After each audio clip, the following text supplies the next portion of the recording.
Oh.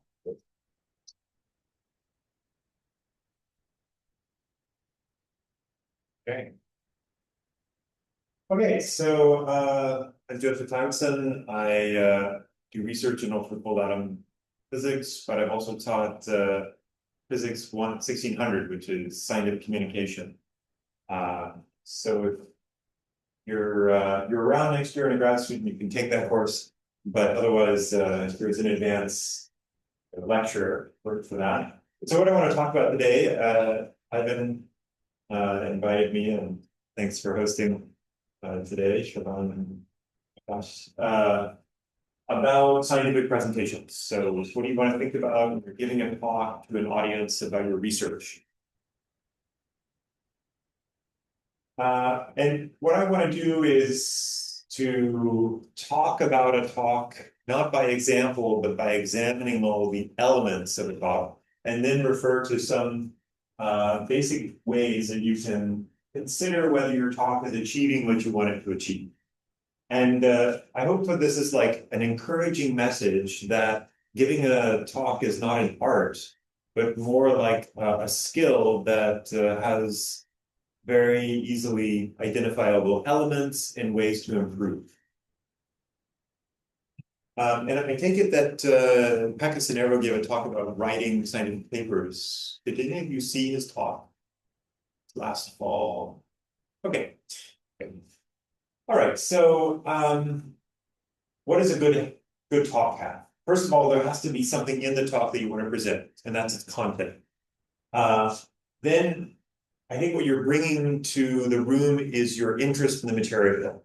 And whether that's teaching a class or talking about your research, if you're not excited, your audience will not be excited. And the last thing that's really key is to have some kind of sense of the audience, and you're tailoring your presentation to where the people in the audience are and what they might be interested in, and you're responding to any kind of feedback they give you. Okay, and so the goal of those three elements, if you put these together correctly, you know you succeeded when the audience understands what you're trying to say. They believe it if you're presenting some kind of research that's controversial, so you've convinced them of your message.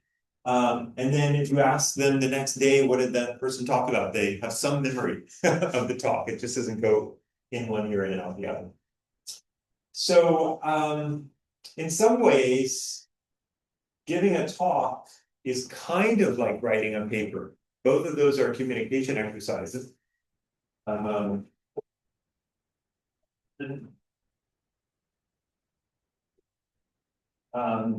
But there are some differences. So what is similar about a talk and a paper? A similarity is that they both need to have an introduction. They need to have clearly defined parts, and then conclude. And so standard advice when thinking about what a good scientific paper is very similar to standard advice for a talk in this way.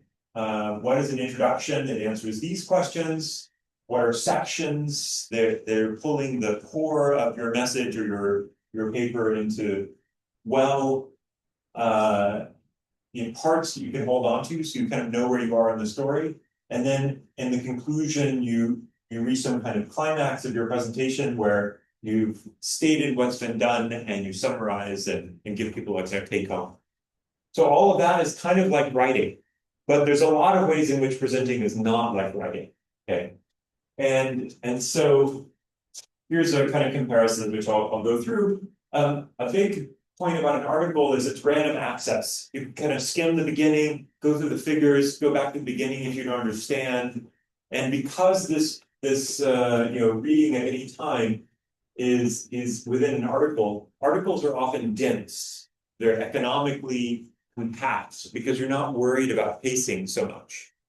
Whereas in a presentation, you have a very specific time frame. Once I get to a certain point in my presentation, we can't, at least in this room, go back. Of course, if you're watching something recorded, go back. The audience is a bit different. How the audience is defined is different. And then the time constraints are different. So when you're giving a talk, you're very aware of the allotted time. 10 minutes if you're at a big conference, 40 minutes, maybe if you're giving a seminar somewhere else. And you need to use that time well. Whereas in an article, you could reread this article, especially if it's one you like, across 20 years of your life, and each time you might understand a little bit more. You can use a lot more multimedia in a presentation. I can play you a video, and maybe most importantly, there's live engagement. So you can stop me and ask me questions today, and that's an aspect of a talk that is not there for paper. Sometimes I've had the experience of giving a talk over Zoom, and the talk is to an audience that's hidden from me. And so you're giving this talk and you're looking at the screen, but it's a void. Like you don't see faces, no one's looking at you. And so all the human things we do when we look at each other and engage, and that kind of energy that goes back and forth between us is absent in that setting. And you don't know how important that is until you miss it. Like trying to give a presentation into the void is very difficult. Okay, so now how do you take the pieces available to you in a talk and achieve these goals? And what I want to do is break apart a talk into the 4 elements given here. How do I speak? How I structure the talk? What kind of visual aids I choose? And then what do I do for delivery? So we'll talk about these in the next 20 minutes or so. Okay, so 2 critical errors you can make when giving a talk is giving the wrong talk and boring your audience. Okay, so giving the wrong talk is, let's say you've been doing some research and you know it really well, and you know all the buzzwords for the field, and you know the material really well, but then you give a talk to an audience which is not up to speed in your knowledge base. So it's not experts. So you give a talk for experts to an audience which isn't an expert audience, and you've had that experience in being that audience all the time. You go to colloquia in this department, and the colloquia are often given at an expert level, which is inappropriate for like the broad audience in the room.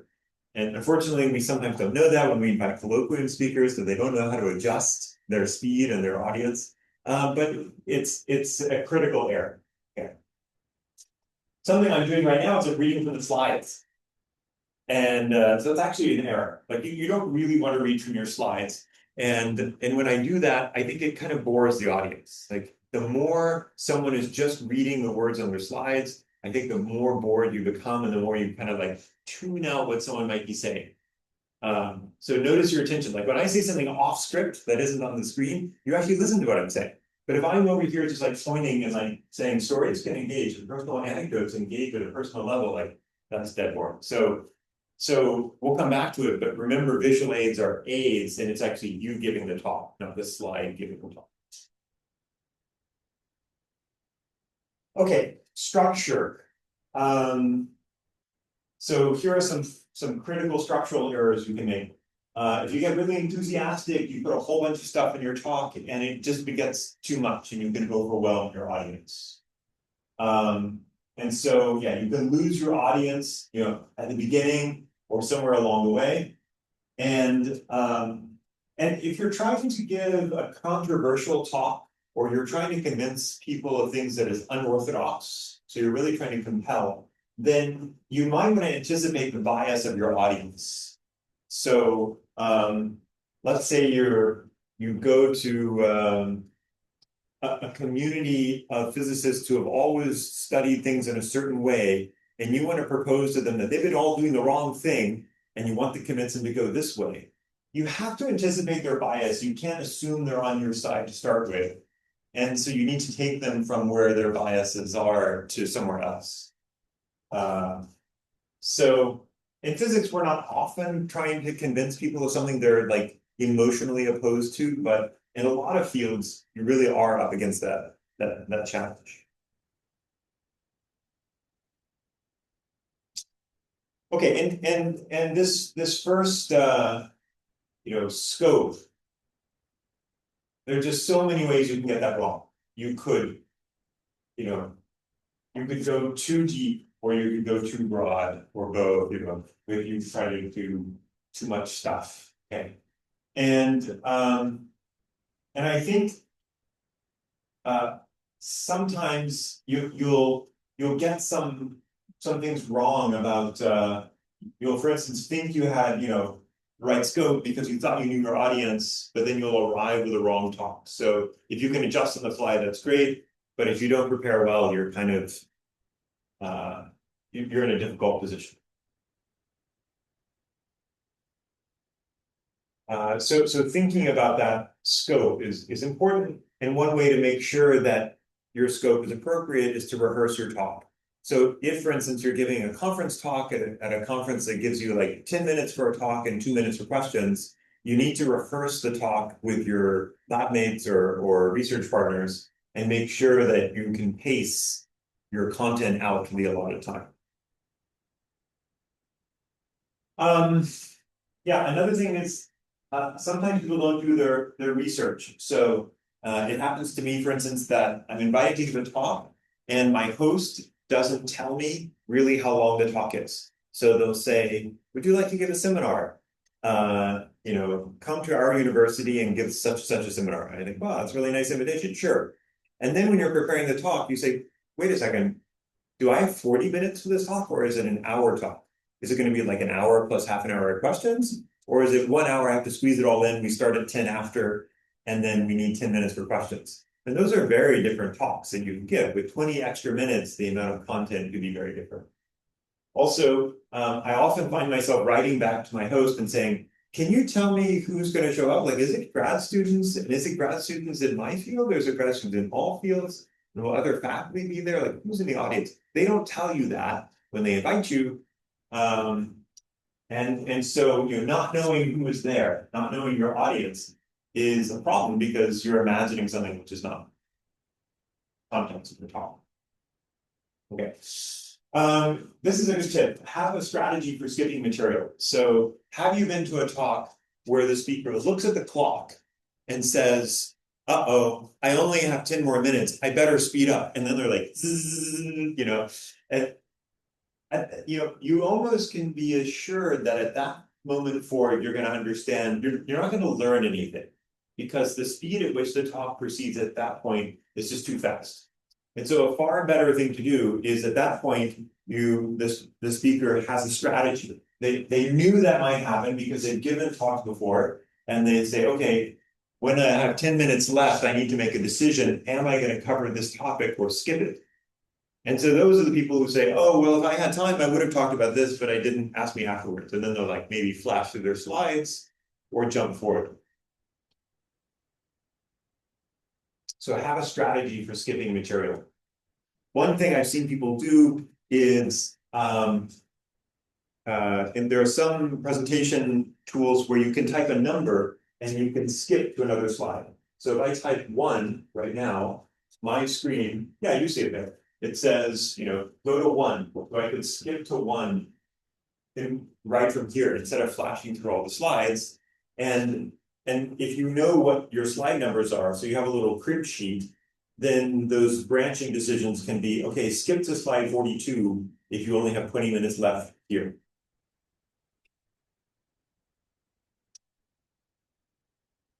Okay, in the preparation, there's some guidelines that are kind of personal. One of them is, when do you start preparing? So some people in the last moment get too stressed to do preparation well. Other people can convince themselves to prepare early, but are really efficient last minute.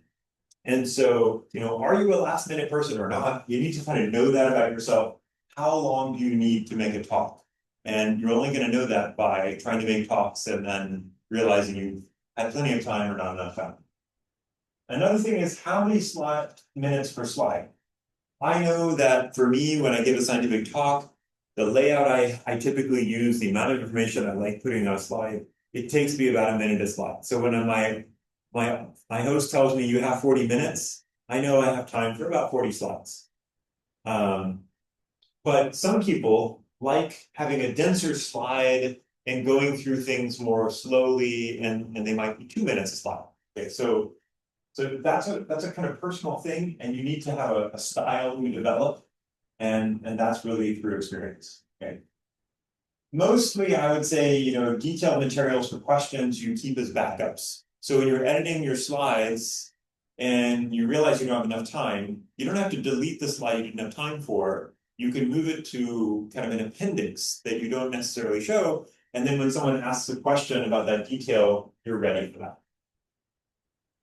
So how you structure your talks and how you arrange your slide deck and everything is something that you should develop a kind of personal style for. And that's going to really be a function of how you give slides, how you give presentations.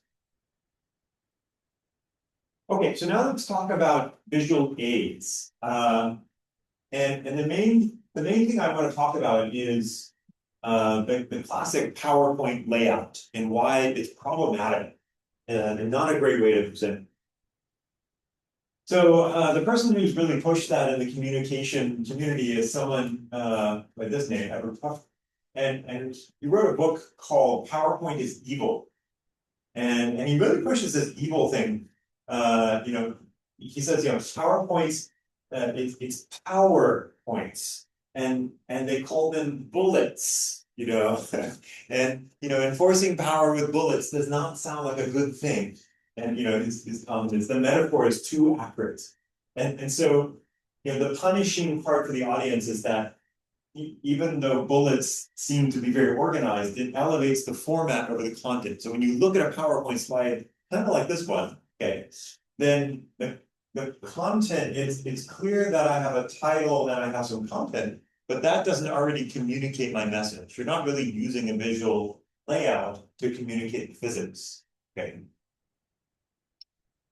Another thing is, I guess, Tough thinks that having fragments instead of full sentences is not a great way to communicate. And I know we're all used to putting fragments everywhere on a slide, but let me show you about a different kind of approach.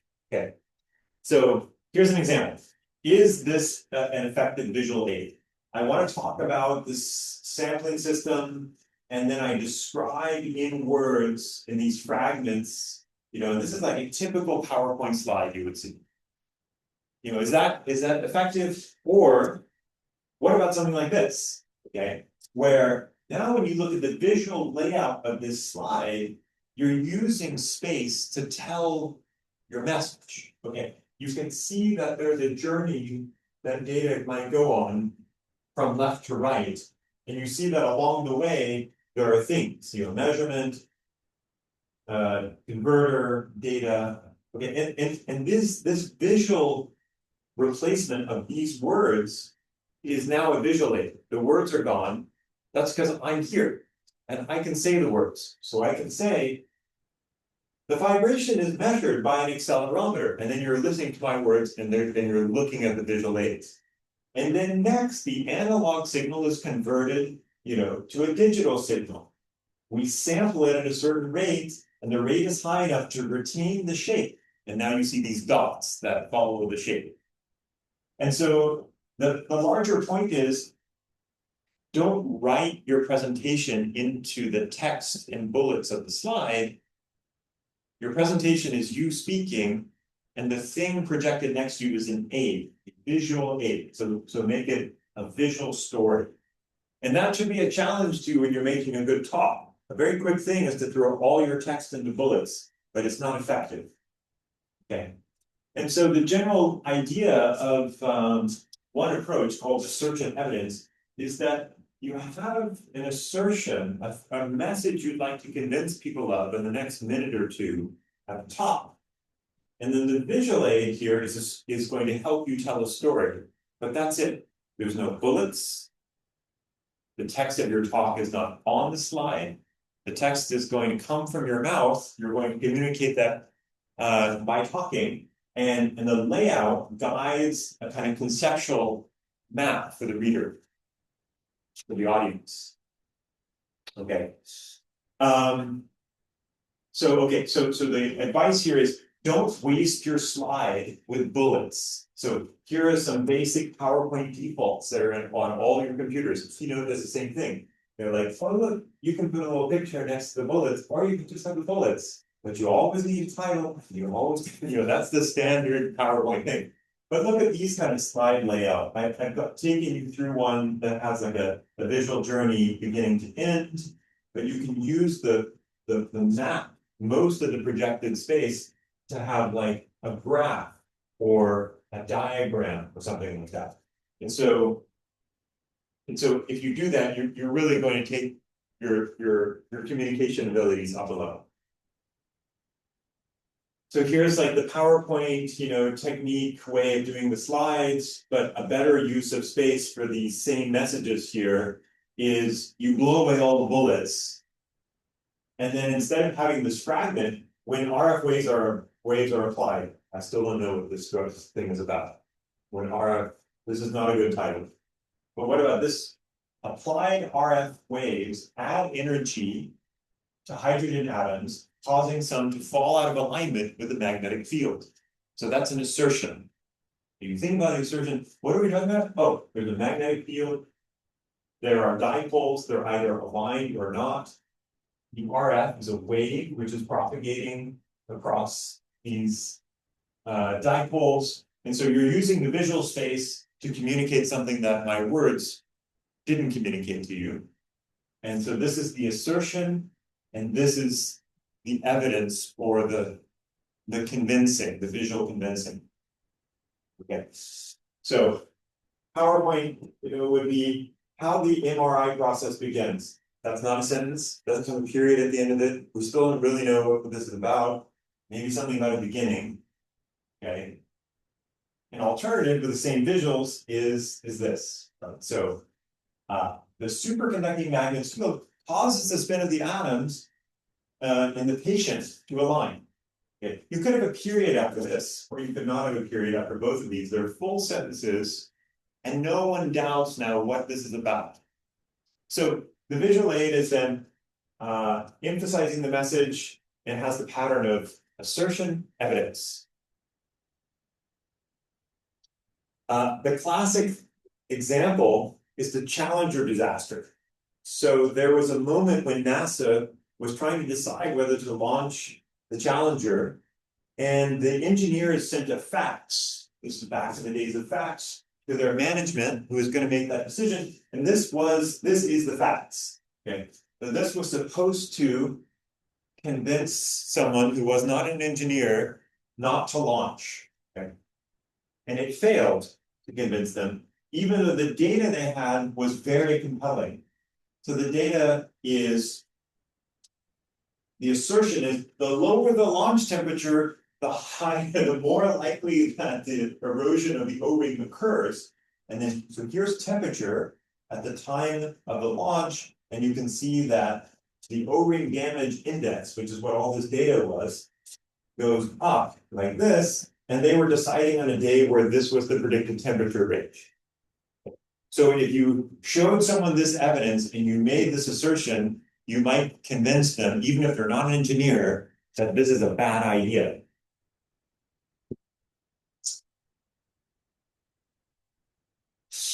Okay, what I've just told you about, this kind of examples, which I like, is called this assertion evidence approach, but it is far from the only effective talk. There are many different ways to give an effective talk.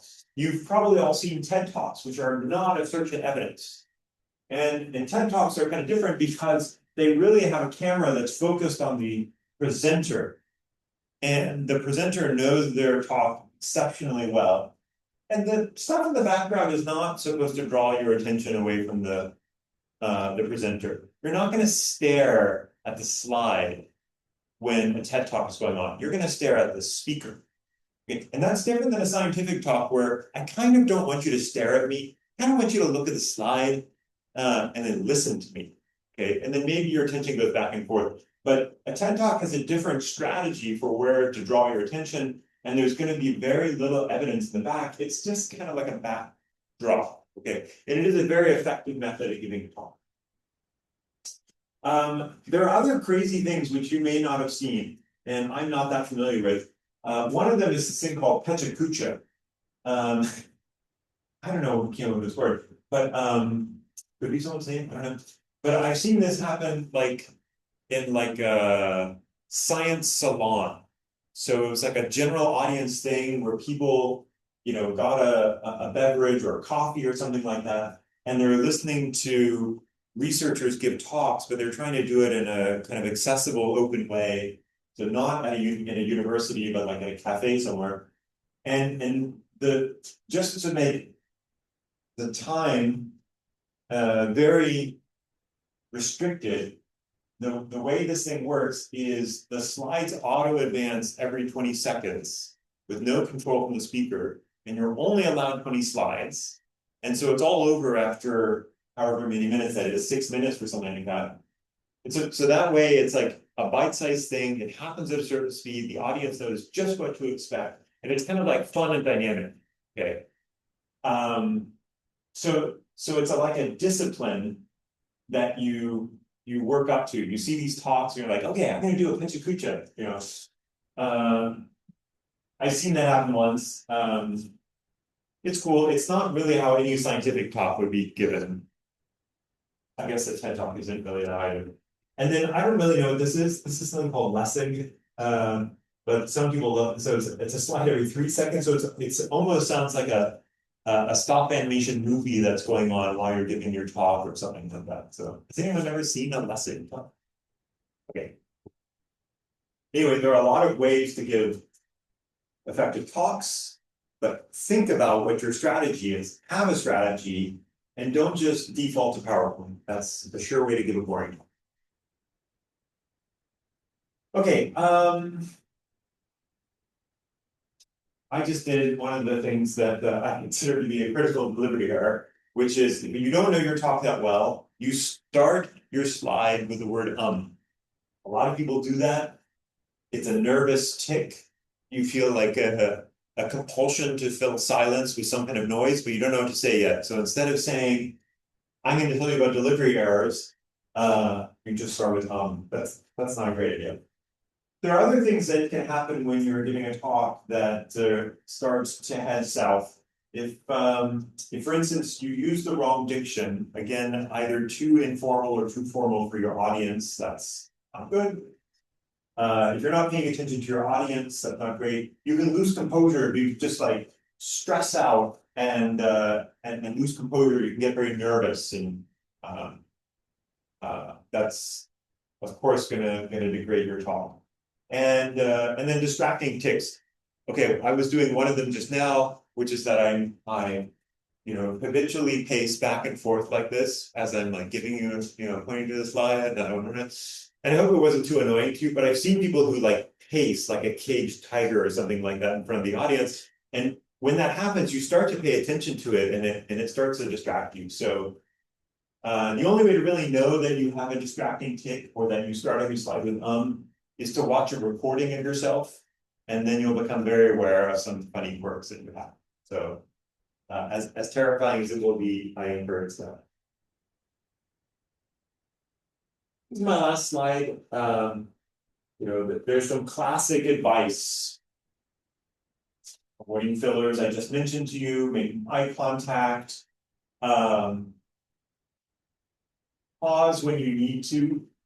I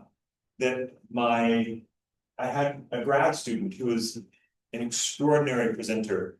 And one of the things this student could do that just was incredibly powerful is they would stop to emphasize and just be silent. So they would say something and it was important.